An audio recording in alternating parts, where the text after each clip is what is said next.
تو آج بات کرنی ہے عورت مارچ پہ، اور عورت مارچ پہ بات کرنے سے پہلے بات ہوگی ایک بہت ہی مشہور نعرہ ہے، اور وہ نعرہ ہے میرا جسم میری مرضی۔ اس پہ بات کریں گے، اور اس نعرے پہ بات کرنا اس لیے بھی ضروری ہے کیونکہ پاکستان کے بہت سے علماء کرام، مولوی حضرات اور دانشور خلیل الرحمان قمر جیسے وہ اسی نعرے کو لیتے ہیں، اور اسی نعرے کا اپنی مرضی کا مطلب لے کے تو پوری عورت مارچ کو ہی ریجیکٹ کر دیتے ہیں۔ تو اس ویڈیو میں سب سے پہلے بات کروں گا کہ عورت مارچ کا مطلب یہاں پہ کیا لیا جاتا ہے، اور اس کے بعد دوسرے نمبر پہ بات کروں گا کہ اس کا اصل مطلب کیا ہے، تیسرے نمبر پہ بات کروں گا کہ عورت مارچ ہوتی کیوں ہے، اور چوتھے نمبر پہ بات کروں گا کہ اس پہ کون سے اعتراضات کیے جاتے ہیں ان کا جواب دوں گا، اور پانچویں نمبر پہ یہ بتاؤں گا کہ مولانا حضرات کا عورت مارچ کے ساتھ مسئلہ کیا ہے، وہ کیوں اس کو جو ہے وہ مخالفت کرتے ہیں۔ تو ویڈیو کو شروع کرتے ہیں۔ جب بھی نعرہ لگایا جاتا ہے میرا جسم میری مرضی، تو مولویوں کے ذہن میں جب لفظ جسم آتا ہے، وہ جسم تو صرف گندی عورتوں کا ہوتا ہے، نہ ہر کسی مرد کا ہوتا ہے، نہ ہی کسی ہر عورت کا ہوتا ہے۔ اور ان کے ذہنوں میں ایک خاکہ اس طرح بنتا ہے کہ ایک 20-25 سال کی گوری چٹی دودھ کی جیسا اس کا بدن ہے، وہ لڑکی جو ہے وہ بیچ پہ لیٹی ہوئی ہے، اس کی کمر بالکل ننگی ہے، بکنی پہنی ہوئی ہے، اس کے جسم پہ جو ہے نا وہ شراب ٹپ ٹپ کر رہی ہے، اور وہ کہہ رہی ہے کہ جی میرا جسم میری مرضی، میں جس کے ساتھ مرضی جا کے سونا چاہوں۔ اگر آپ کو لگتا ہے کہ میں اپنی طرف سے باتیں بنا رہا ہوں تو یہ دیکھ لیجئے مفتی طاہر مسعود صاحب کیا کہہ رہے ہیں۔ یہ تو عورتیں آزادی مارچ، میرا جسم میری مرضی، کپڑے کلاتھ لیس، ٹھیک ہے نا؟ یہ عورتیں سوچ کی کیا ہیں؟ بھنگنے۔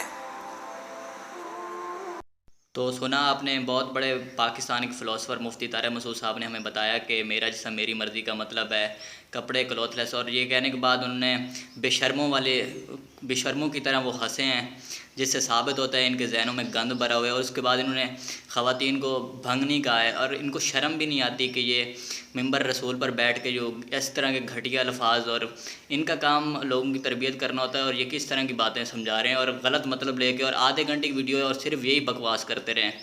اب ایک اور مفتی صاحب ہیں بہت مشہور، ان کی بات سن لیں ذرا۔ جب خواتین ہاتھوں میں پلے کارڈ اٹھائے میرا جسم میری مرضی کا نعرہ لیے میدان عمل میں کود پڑتی ہیں، اور پھر اس سے بڑے دکھ کی بات یہ ہے میرا دین، میری مشرقی روایات، میرا کلچر، میرا تمدن، میری تہذیب اس کی حمایت نہیں کرتا۔ میرا دین تو مجھے اس بات کا سبق دیتا ہے، میری بہن کو، میری بیٹی کو، میری ماں کو، میری بیوی کو میرا دین یہ سبق دیتا ہے کہ وَلَا تَضْرِبْنَ بِأَرْجُلِهِنَّ لِيُعْلَمَ مَا يُخْفِينَ مِنْ زِينَتِهِنَّ، کہ وہ اتنے زور سے قدم بھی نہ رکھیں کہ ان کے پاؤں میں پڑے ہوئے پازیب کی چھنکار غیر مرد کے کانوں تک پہنچے۔ جو اسلام اپنی شہزادیوں کے پاؤں میں پڑے ہوئے پازیب کی چھنکار بھی غیر مرد تک جانے سے روکتا ہے، تو کیسے گوارا کیا جا سکے کہ ٹھمکے لگا کے عورتیں ہاتھوں میں پلے کارڈ اٹھائے بلند آواز سے نعرے لگا رہی ہوں، اور جو ہے وہ دھمک دھمک کر کے جو ہے وہ اپنے حقوق مانگ رہی ہو۔ تم حقوق کس سے مانگتے ہو؟ محمد عربی نے تمہیں 14 صدیاں قبل حقوق دیے۔ تو سنا آپ نے، ان مولوی صاحب کو یہ بھی وہی کہہ رہے ہیں کہ اسلام نے سارے حقوق دے دیے ہیں۔ اس پہ میں بات کروں گا کہ اسلام نے تو سارے حقوق دے دیے ہیں، اور وہی یہودی ایجنٹ ہیں، اور ننگی گھومنا چاہتی ہیں، اور فلاں فلاں یہی باتیں کر رہے ہیں۔ بعد خلیل الرحمان قمر کا آپ نے شو لازمی دیکھا ہوگا، جس میں وہ کہہ رہے ہیں کہ تھوکتا نہیں ہے کوئی تمہارے جسم پہ۔ وہی بات ہے نا، تھوکتا آپ کس کے جسم پہ آپ نہیں تھوکیں گے، جو آپ کو دینا چاہتی ہو اور آپ لینا نہ چاہتے ہو۔ تو اب بات کر لیتے ہیں اس نعرے کا اصل مطلب کیا ہے۔ اس نعرے کا جو بنیاد ہے وہ تو ویسٹ سے آئی ہے، اب آپ کہیں گے ویسٹ ایجنڈا ہے، اور اس کے لیے آپ پڑھ لیں گے first wave of feminism, second wave of feminism, جو کہ ڈاکٹر تیمور رحمان نے ایک بہت اچھی سیریز بنائی ہے، وہ دیکھ سکتے ہیں آپ وہاں جا کے۔ لیکن یہاں پہ اس کا مطلب یہ لیا جاتا ہے کہ اگر میرا جسم ہے تو شادی بھی میری مرضی سے ہونی چاہیے، یہ نہیں ہے کہ آپ اٹھا کے کسی بھی کھونٹے سے باندھ دیں اور میں بن جاؤں، اور یہ حق تو جو ہے وہ اسلام بھی دیتا ہے۔ اور اب آپ دیکھ لیں اپنے ارد گرد خواتین کو ان کی مرضی سے کتنی شادی کرنے دی جاتی ہیں۔ اس کے بعد اگر شادی ہوگی ہے تو یہ نہیں ہے کہ بچے پہ بچہ پیدا کیے جا رہے ہیں، اور جانوروں کی طرح جو ہے وہ جس وقت مرضی دل کیا کر ڈالا، اور بچہ سال کے بعد آ رہا ہے، اور ویسے بھی آبادی بڑھ رہی ہے، تو اس پہ بھی خواتین سے پوچھ لینا چاہیے کہ بھائی کیا کر رہا ہے بغیرت انسان، تھوڑا مجھ سے بھی پوچھ لیا کرو۔ تو یہ بات ہے، یہ اپنے ارد گرد آپ دیکھ لیجئے گا، اور چاہے خون کی کمی ہو، پیسے کی کمی ہو، نہیں کرنا ہے بچہ تو سال بعد ہونا ہی چاہیے، تو اس میں بھی عورت کا جسم یوز ہوتا ہے، اور اس عورت سے پوچھنا چاہیے کہ بھئی بچہ چاہیے یا نہیں چاہیے، پلاننگ کے ساتھ ہونا چاہیے۔ اب آپ دیکھ لیجئے گا ادھر ادھر کے کتنا ان سے پوچھا جاتا ہے۔ اب اگر بات کر لی جائے کہ عورت مارچ ہوتی کیوں ہے، تو یہ آرٹیکل آپ دیکھ لیجئے کہ پاکستان چھٹا جو ہے خطرناک ملک ہے خواتین کے لیے رہنے کے لیے۔ لیکن یہ تو آپ کہیں گے کہ ویسٹ کا ہے، تو بھائی ویسٹ کا اگر LGBTQ والا الزام عورت مارچ پہ لگتا ہے وہ آپ مان لیتے ہیں، یہ والی آپ بات نہیں مانتے، کمال ہے۔ اور یہ نا وہ سلیکٹیو والی بات ہو گئی کہ اپنے خلاف جائے وہ نہیں ماننی، اور جو اپنے حق میں آئے وہ مان لینی ہے۔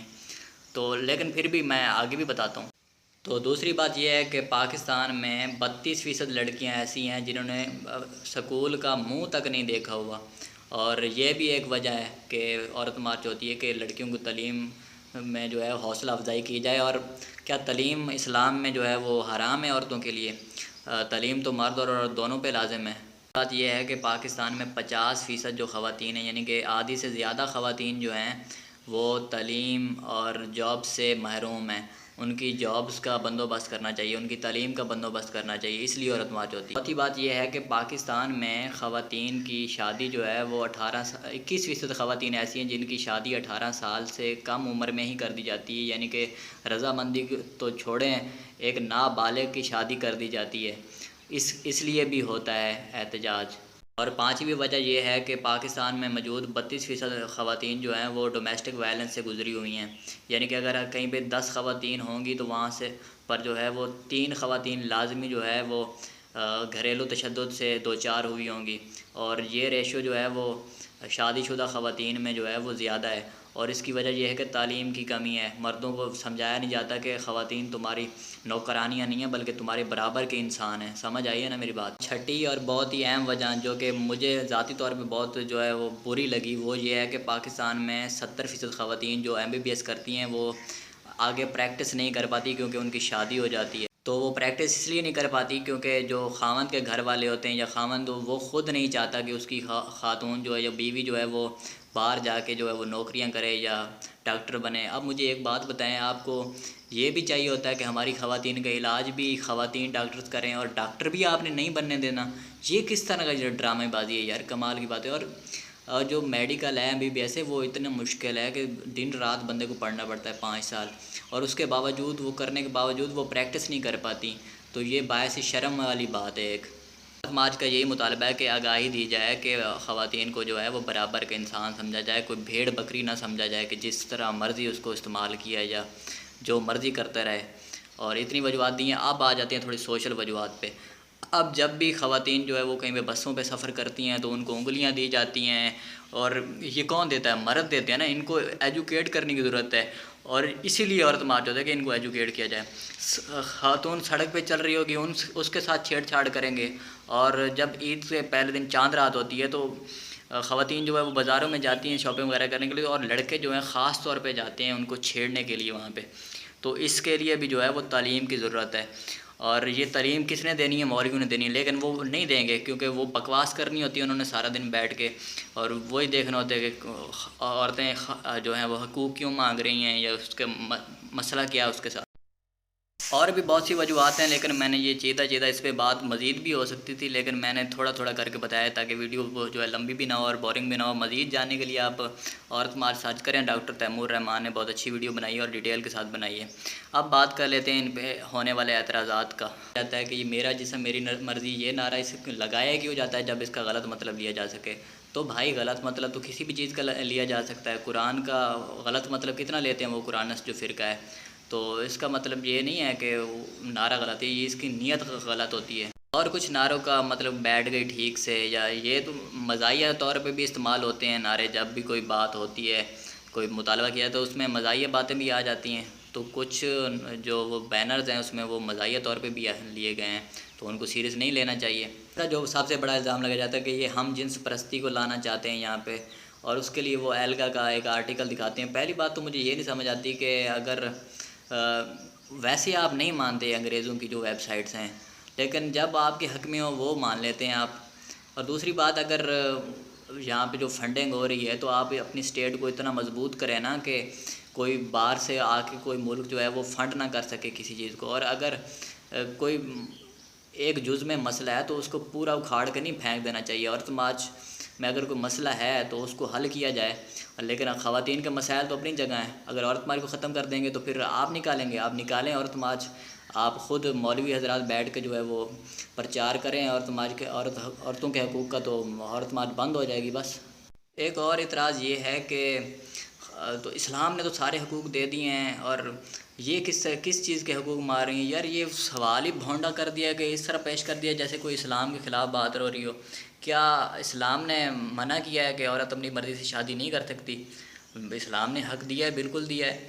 اس کے بعد تعلیم کا حق بھی اسلام نے دیا ہے، اور وہی حقوق وہ مانگ رہی ہیں، جاب کرنے کا حق بھی دیا ہے، اور وہی حقوق وہ مانگ رہی ہیں جو اسلام نے ہی ڈیفائن کیا۔ وہ مل نہیں رہے، لکھے ہوئے ہیں، قرآن نے لکھ کے، اسلام میں لکھے ہوئے ہیں کہ یہ حقوق ہیں، اور وہی حقوق وہ لینا چاہ رہی ہیں، ٹھیک ہے جی، اور وہی مل نہیں رہے، اسی کے لیے مطالبہ کر رہی ہیں۔ تو حقوق کے لکھ کے دے دیے جانے اور پابند کر دیے جانے کہ یہ حقوق ہیں اور یہ دینے چاہیے۔ دینے میں اور لکھنے میں فرق ہے، لکھے ہوئے ہیں اور وہی مطالبہ کر رہی ہیں کہ اب دے بھی دیں اگر لکھے ہوئے ہیں تو، اور یہ اس پہ یہ سڑ جاتے ہیں، مر جاتے ہیں، جو کہ ایک غلام آزاد ہو جائے گا نا، ایک غلام رکھا ہوا ہے تو وہ آزاد ہو جائے گا۔ مجھے یہی کچھ اعتراضات ملے ہیں، اگر آپ کا کوئی اعتراض ہو تو آپ نیچے کمنٹ میں لکھ سکتے ہیں، میں شاید اس پہ بھی ویڈیو بنا دوں، اور اس کے بعد ان کی بات جو ہے وہ غور سے سن لیں، یہ نہیں کہ اپنے سستے یوٹیوبر وہاں پہ بھیج۔ اور اب بات کر لیتے ہیں کہ مولویوں کو اس سے کیا مسئلہ ہے۔ مفتی طارق مسعود کے اشرف علی تھانوی ہو گئے، یا مودودی ہو گئے، یا احمد رضا بریلوی ہو گئے، یہ اپنی کتابوں میں لکھ کے جا چکے ہیں کہ خواتین کا جو ہے وہ علم حاصل کرنا یہودیوں اور عیسائیوں کا عمل ہے، اس لیے مسلمان خواتین کو علم حاصل نہیں کرنا چاہیے۔ اور اس طرح ریپرزینٹ کیا جاتا ہے کہ شوہر کا اگر پیپ نکل رہی ہو وہ چاٹ لی جائے، یا بالکل ایسے غلام بن کے رہنا چاہیے، اور اگر کوئی غلام آزاد ہونا چاہے تو کوئی جو آقا ہے وہ اس کو اچھا لگے گا، اور اگر عورت پڑھ لکھ گئی تو ان کو پتہ چل جائے گا اسلام نے تو حقوق دے دیے ہیں، لیکن یہ چول مولویوں نے اور ان کے بابوں نے غلط چیزیں لکھی ہوئی ہیں، اور یہ تو ہمیں ننگا کر کے بھیج دیں گی، تو اس لیے وہ چاہتے ہیں کہ جو ہے نا عورتوں کو تعلیم نہ دی جائے، نہیں تو یہ تو ہمارے پول کھول دیں گے۔